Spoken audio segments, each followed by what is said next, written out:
Yeah, it's just one of those things I've been super lucky with, especially with the kids.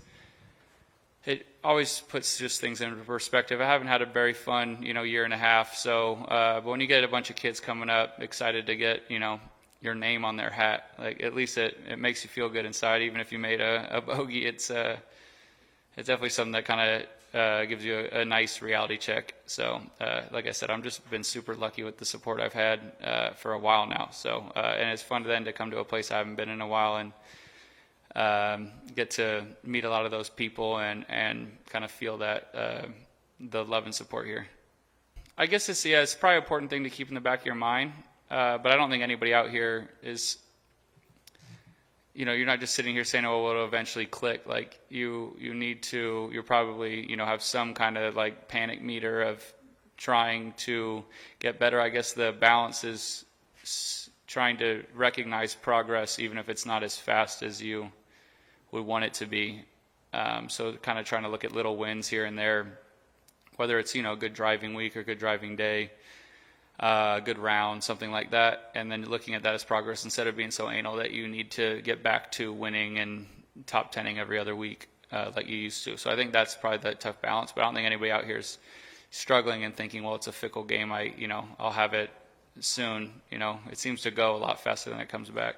Played 9 holes with Jason Day yesterday. We talked about a lot of things, but he's a breath of fresh air out here. He's a wealth of knowledge, but Justin Thomas has been like the greatest friend you could ever ask for through all this.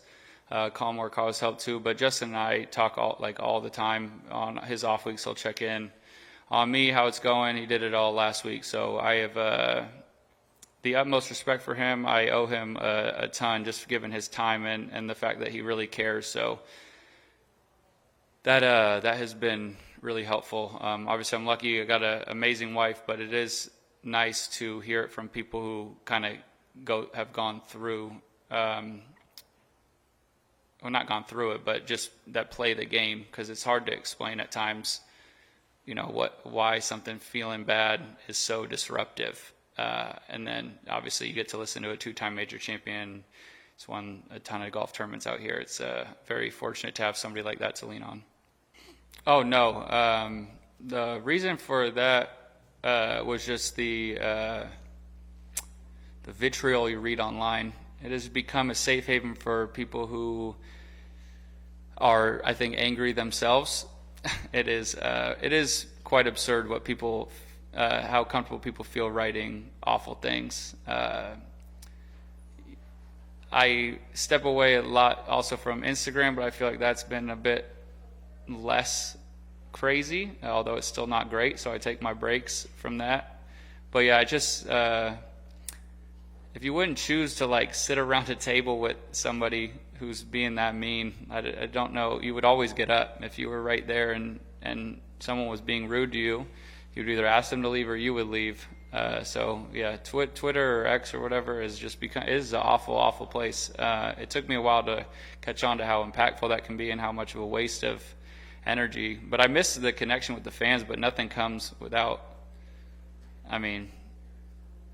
just so much like hate and anger. There's a lot of love in there too, but unfortunately it really does get overwhelmed with you can have one really bad one, but I don't know if it's a gambling world or whatnot. I'm happy they can do it because it seems, fun as hell in golf. But you get people say some bad things. You get people telling you should die on the internet. So it has nothing to do with not connecting. I'd love to keep connecting with people, but I try to do it in person a bit more because I have yet to meet somebody in person who has said anything even remotely mean. So yeah, it's a safe haven for assholes, for lack of a better term. Sorry, PJ Tour. Here and there, you just realize just how much you don't need it. I got a lot of my sports info from there, and at times that can be, I miss that. But I find out eventually. Like when Luka got traded to the Lakers, I had no idea, but I got 12 text messages, I would imagine, within the first 5 minutes. So that's the thing, is I think when you first step away from it, you feel like you're missing something. But you start to realize that you're missing absolutely nothing. And I think that was I wish I would have done it earlier. But like I said, a big part of getting all the support from people has been through social media and connecting with people. I've met some awesome people through the internet, but I just think it's just become more of a negative, like far more of a negative than a positive. So I just read The Athletic now and get my sports news from them.